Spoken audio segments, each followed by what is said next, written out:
وہ جوان جو ہی پروان چڑھا ان فوان شباب آیا تو اس کی پیشانی سجدے کے تقدس سے مالا مال ہو گئی، اس کی آنکھوں میں حیا اور شرم کے پہرے آ گئے، اس کے خیالوں میں پاکیزگی آ گئی، اس کی زندگی کے شب و روز نیکی کے ماحول میں بسر ہونے لگے، اس کی راتیں ذکر الہی میں، تلاوت کلام مجید میں اور دن یاد الہی میں روزے سے گزرنے لگے۔ وہ جوان جس کی جوانی اللہ کی عبادت میں گزری، کیونکہ جوانی اگر عبادت میں گزر گئی تو بڑھاپا تو پر نور ہے ہی ہے۔ سب سے مشکل مرحلہ زندگی کا جوانی کا ہے۔ شیطان زیادہ ورغلاتا ہے کسی شخص کو جب وہ جوانی کے مرحلوں سے گزر رہا ہوتا ہے۔ تو جس کی جوانی خیریت کے ساتھ گزر گئی اور اس نے اپنی جوانی کے تقدس کو محفوظ رکھ کے منزل تک پہنچا لیا، اپنی عصمت کے جوہر کی حفاظت کی، اپنی آبرو کو لٹنے نہیں دیا، اپنی آنکھوں کی شرم و حیا پر پہرے بٹھائے اور آنکھ کو برباد نہیں ہونے دیا اور اپنی زندگی کے تقدس کا پہرا دیا، تو جو جوان اپنی جوانی کو خیریت کے ساتھ گزار گیا۔ کسی نے کہا تھا نا، کتاب زیست کا ایک اور باب ختم ہوا، شباب ختم ہوا، ایک عذاب ختم ہوا۔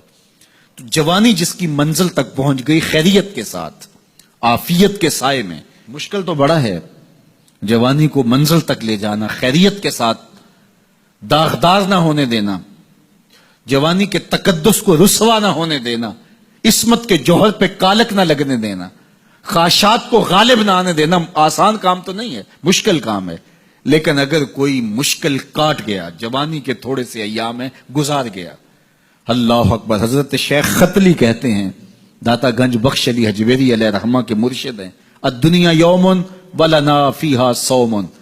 وہ کہتے ہیں دنیا ایک دن ہے، ہم روزہ رکھ کے گزار رہے ہیں۔ تو روزہ رکھ کے سارا دن گزر ہی جاتا ہے، دوپہر بھی آتی ہے گزر جاتی ہے، اور عصر کا وقت بھی آتا ہے گزر جاتا ہے، کھانے کا وقت بھی آتا ہے، چائے کا وقت بھی آتا ہے، سب کچھ ہوتا ہے لیکن گزر جاتا ہے، افطار تک بندہ پہنچ جاتا ہے۔ جس نے زندگی روزے کی طرح گزار دی، جس نے جوانی روزہ رکھ کے گزار دی، خواہشات کو بے قابو نہیں ہونے دیا، مشکل کام تھا لیکن اس نے مشکل کام کر دکھایا۔ اجر کتنا بڑا ہے، سنیے اللہ کے محبوب کی زبان سے سنیے۔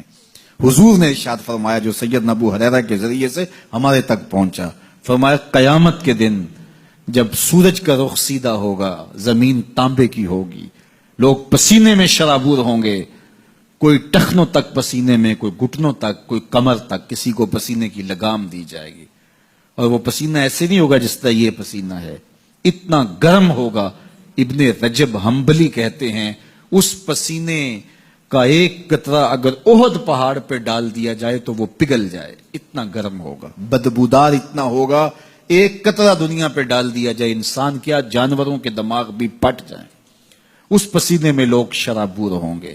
لیکن جس نے اپنی جوانی کو عافیت سے گزارا ہوگا، کل قیامت کے دن جب کوئی سایہ نہیں ہوگا، اللہ اس جوان پر اپنے عرش کا ٹھنڈا سایہ عطا فرمائے۔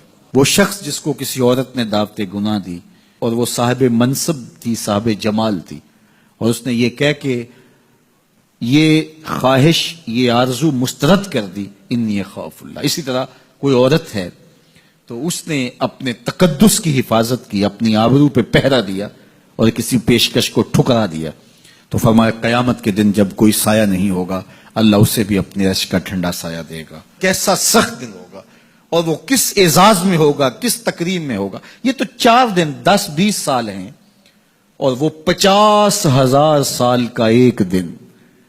پھر اس کو اللہ کا شکر ادا کرنا ہوگا کہ اللہ تو نے کتنا کرم کیا میرے اوپر کہ میری جوانی خیریت اور عافیت سے گزری، اور آج اس کا تو کتنا بہتر صلہ مجھ کو دے رہا ہے۔